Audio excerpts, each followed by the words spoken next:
Ngalir. Ngobrol asik tentang pengelolaan air. Sampurasun Sobat SDA, Rampes. ketemu lagi di Ngalir, ngobrol asik tentang pengelolaan air. Bagi Jabar, saat ini kita sudah masuk bulan Desember, yaitu mulai memasuki puncak dari musim hujan pada tahun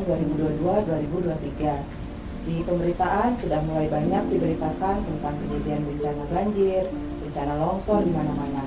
Nah, salah satunya biasanya yang sering viral atau trending adalah mengenai istilah banjir kiriman ke ibu kota.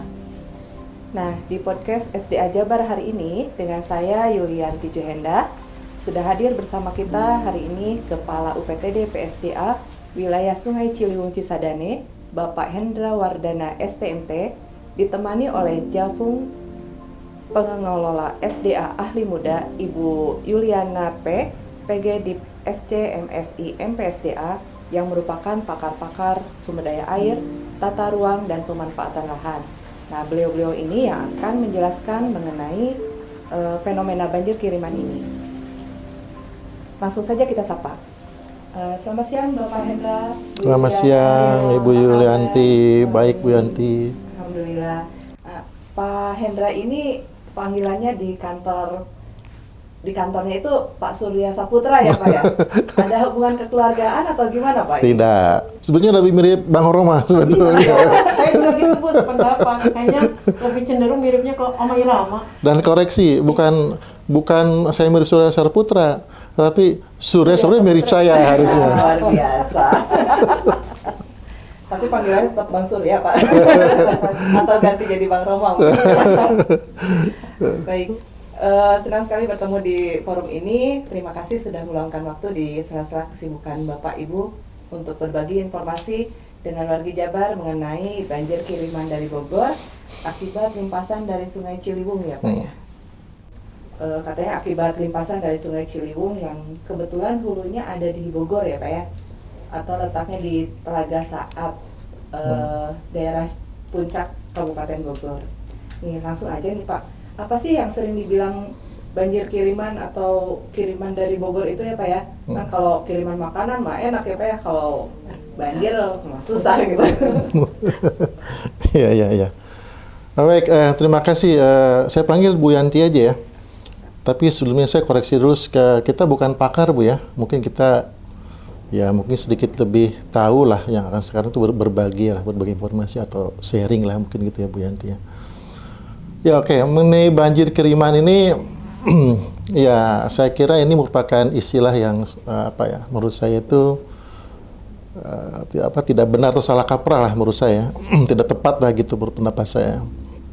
Karena kalau kita bicara banjir kiriman, kalau kita lihat asal muasalnya itu, ini kan diskusinya kita tentang ini ya, mengenai banjir kiriman dari Sungai Ciliwung dari Bogor ke DKI kan, seperti itu ya, atau ibu kota Jakarta lah gitu Bu Yanti ya. Yang mana permasalahan banjir kiriman yang sering melanda ibu kota ini sebetulnya bisa jadi masalahnya bukan dari Bogor ya sebetulnya, tadi yang istilahnya banjir kiriman itu ya.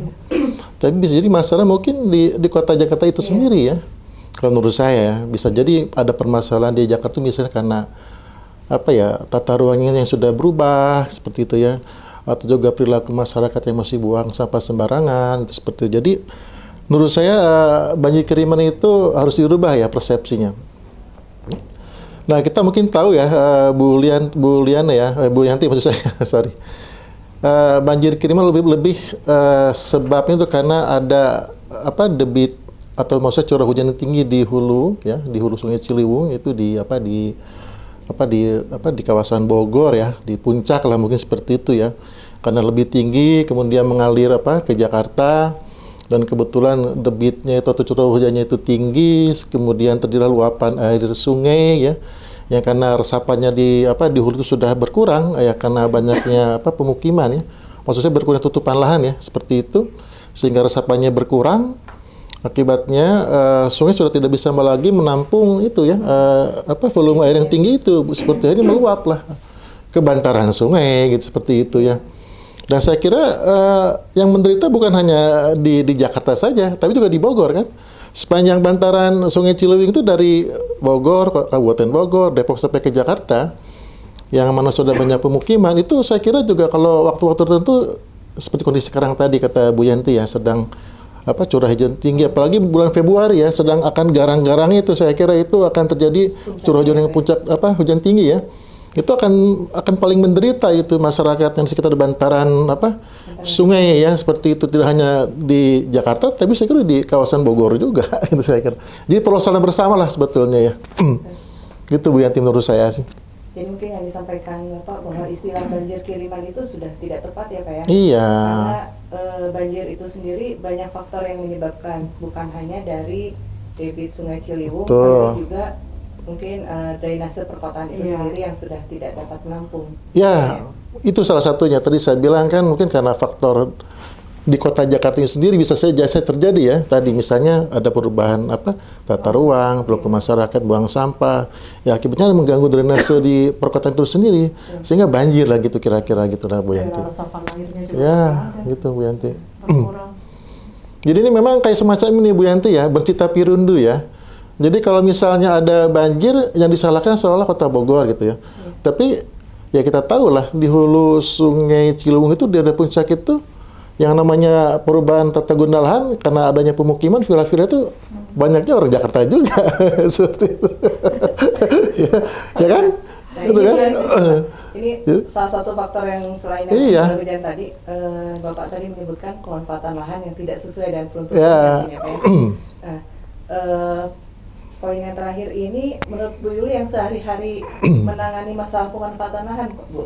Nah, ini ya, Seberapa besar sih pengaruh pemanfaatan lahan yang tidak sesuai seperti yang tadi disebutkan oleh Pak Hendra? iya. Pengaruhnya terhadap kondisi banjir ini? Ya gini, tadi kan udah disampaikan juga ya bahwa salah satunya kan karena perubahan tata guna lahan itu ya, banyak daerah-daerah terutama seperti kita ketahui daerah sempadan ya, baik sempadan sungai maupun sempadan situ, sempadan saluran gitu, yang sudah banyak berubah fungsi gitu.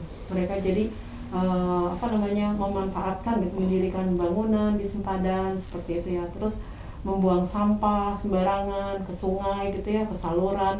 Itu kan yang membuat juga salah satu menimbulkan dampak banjir ya, karena jadi luasan badan air itu jadi berkurang gitu kan. Kita juga kalau saya sering dengar kan, pas sering lihat ya, banjir itu pas kita tinjau ke lokasi ternyata tumpukan sampahnya itu luar biasa seperti itu. Jadi banjir itu juga karena ulah manusia itu sendiri ya Pak? Iya, betul. Jadi warga Jabar, banjir itu selain karena curah hujan yang tinggi, drainase perkotaan yang mungkin sudah tidak bisa menampung ya Pak ya, juga ketidaksesuaian tata ruang pemanfaatan lahan itu juga diperparah dengan Perilaku kita. ya seperti yang sudah disebutkan Bu Yuliana, situ-situ yang fungsinya sebagai daerah resapan air, sebagai tempat menampung air ya Bu ya, itu sudah mulai berkurang kapasitas tampungnya, dan malah kalau nggak salah ada yang hilang juga ya Bu ya? Iya. Seperti contohnya ya, kan di wilayah Cilcis itu termasuk salah satu wilayah di Provinsi Jawa Barat yang memiliki jumlah situ cukup banyak ya. Nah, untuk di Depok itu sendiri udah ada 3 situ yang hilang. Hilang ya? Iya, udah berubah fungsi gitu. Jadi bukan situ lagi.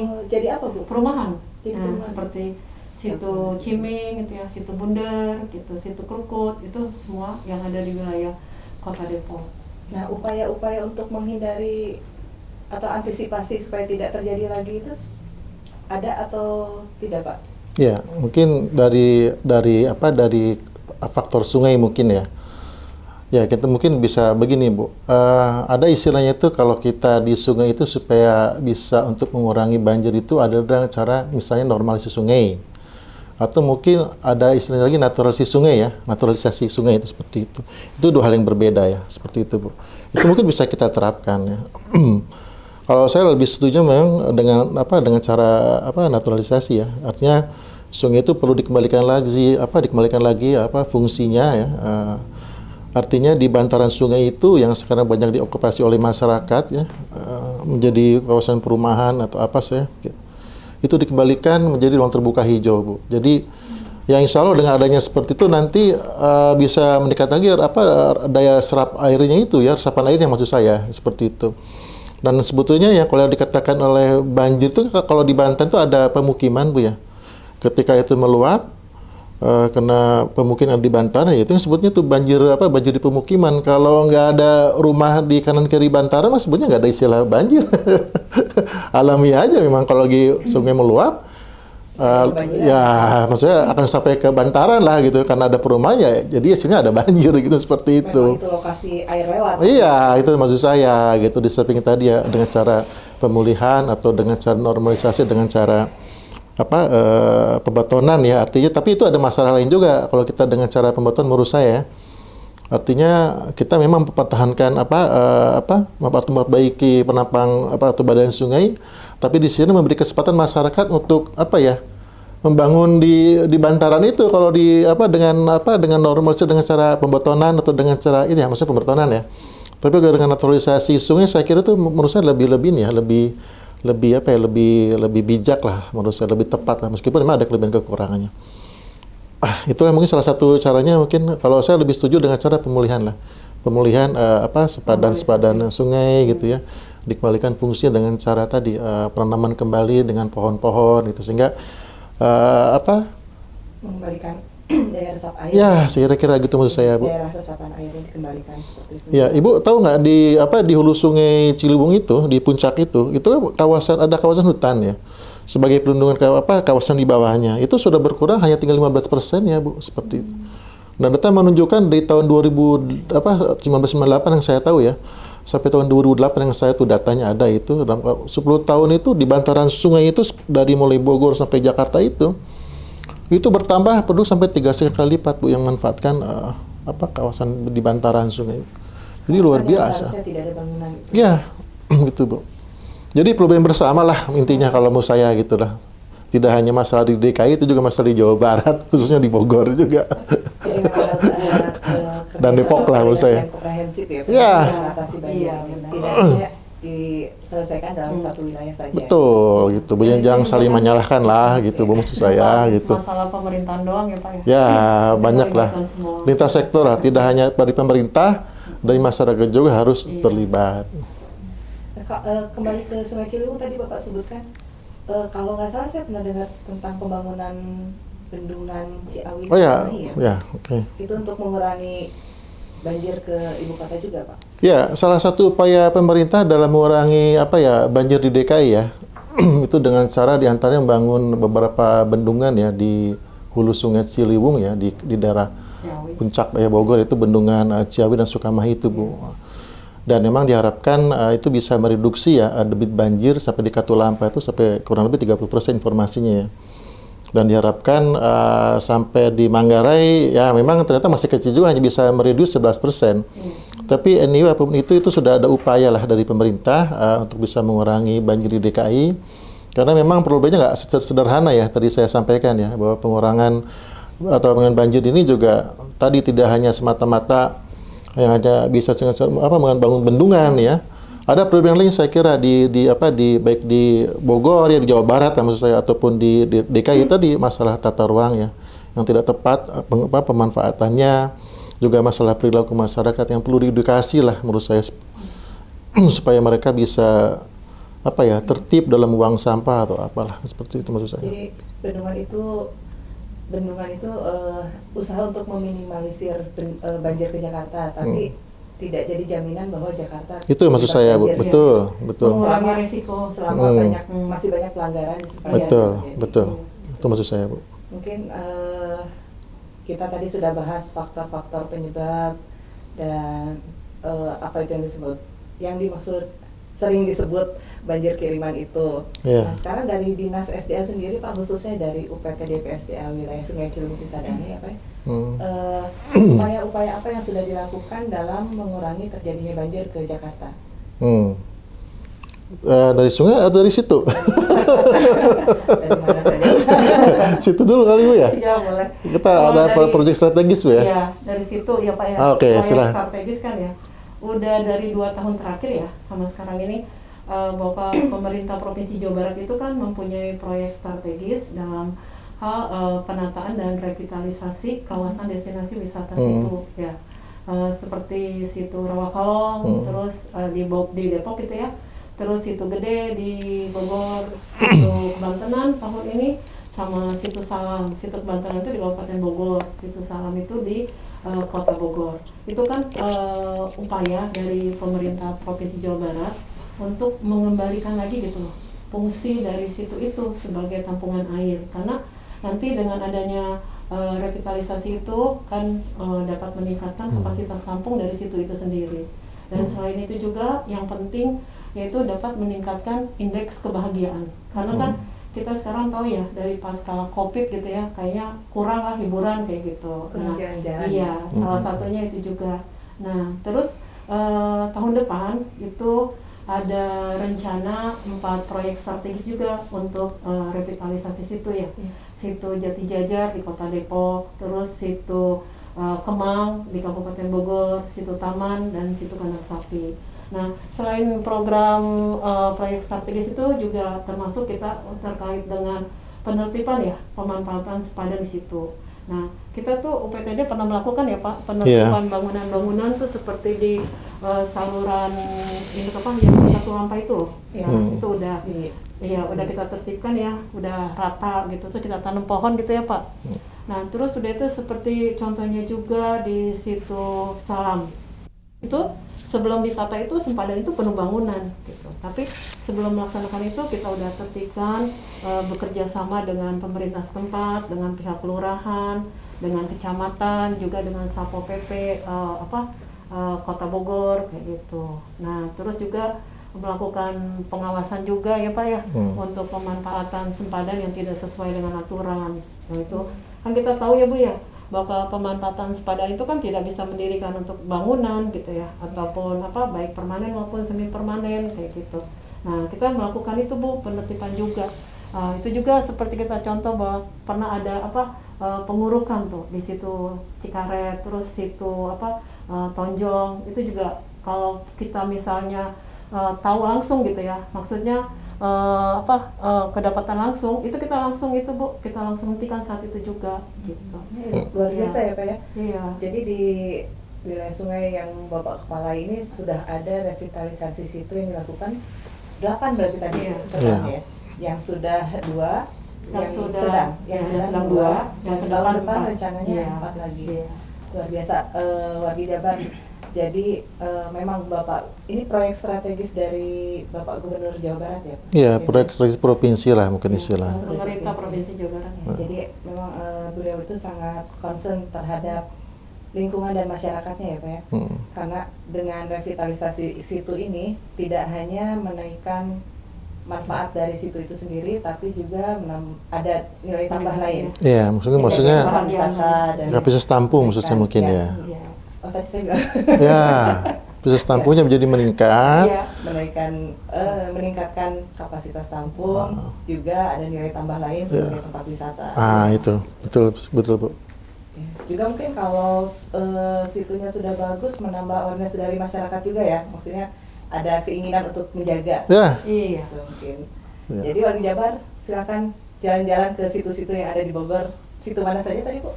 Situ Rawakalong di Kota Depok, Situ Gede, Situ Gede di Kota Bogor, Situ Kebantenan di Cibinong, Kabupaten Bogor, dan Situ Salam di Kota Bogor. Itu mungkin sudah kan luar biasa ya Pak ya, pencapaian di UPTD PSDA wilayah Sungai Ciliwung Cisadane. Bapak barangkali ada yang mau ditambahkan?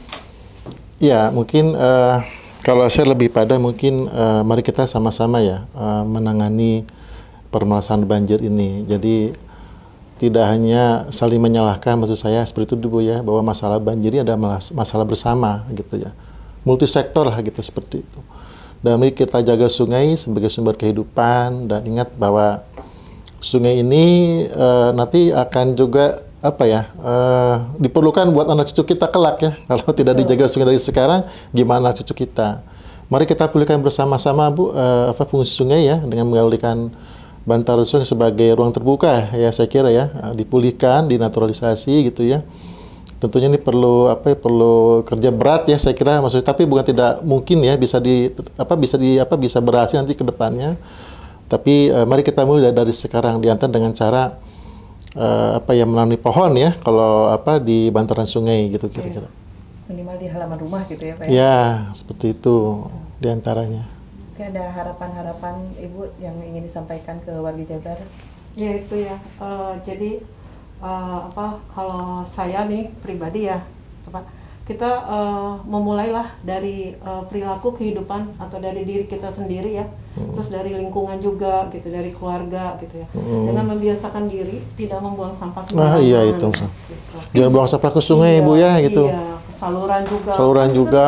Saluran drainase sekarang banyak kan tempat sampah jadinya, bukan tempat air gitu. Iya. Tuh, warga Jabar jangan buang sampah sembarangan ya. Nah itu, terus itu Bu, kita juga harus memperhatikan ya bahwa pemanfaatan sepadan itu sangat penting gitu ya. Jadi tidak boleh untuk bangunan gitu ya, karena sebenarnya itu ruang sepadan itu kan termasuk kawasan hijau gitu ya Pak ya, Iya, kawasan lindung. itu sebenarnya gitu. Harus tetap terbuka. Iya gitu, karena kalau makin banyak bangunan nanti kan badan air makin sempit, tampungan airnya lagi nanti berkurang, jadi parkir air nggak ada lagi gitu. Iya. Selain Gitu sih. untuk menjaga sumber daya air itu sendiri, juga untuk menjaga keselamatan dari warga itu sendiri Iya. ya, supaya tidak kebanjiran, Iya. supaya tidak Longsor. Iya. tiban. Iya. Oke, ya menarik sekali perbincangan kita hari ini, tapi mungkin harus kita sudahi ya Bapak Ibu. Semoga kedepannya tidak ada lagi istilah banjir kiriman dari Bogor, dan semoga dengan semuanya terlibat bersama-sama menjaga sumber daya air, semoga tidak akan ada lagi banjir dimanapun. Insya Allah. Dari bahasan atau bincang-bincang yang baru saja kita bicarakan, mungkin bisa kita simpulkan bahwa istilah banjir kiriman itu tidak tepat ya, karena banyak faktor penyebab lain. Hanya saja mungkin memang banyaknya debit air di Ciliwung menjadi salah satu faktor penentu. Kemudian untuk menanggulangi banjir, salah satunya adalah dengan cara restorasi sungai, revitalisasi situ yang sebagian sudah dilakukan oleh UPTD PSDA wilayah Sungai Ciliwung Cisadane. Kemudian partisipasi masyarakat dan kerjasama dengan berbagai pihak sangat diperlukan dalam menjaga lingkungan untuk mengurangi dampak bencana atau musibah yang tidak kita inginkan. Baik, sekian podcast kita hari ini wargi Jabar. Hatur nuhun Bapak, Ibu. Hatur nuhun Bu atas Yanti, kehadirannya. Bu Liana, wargi Jabar, Mangga Assalamualaikum Sedayana. warahmatullahi Assalamualaikum warahmatullahi wabarakatuh. Ngalir. Ngobrol asik tentang pengelolaan air.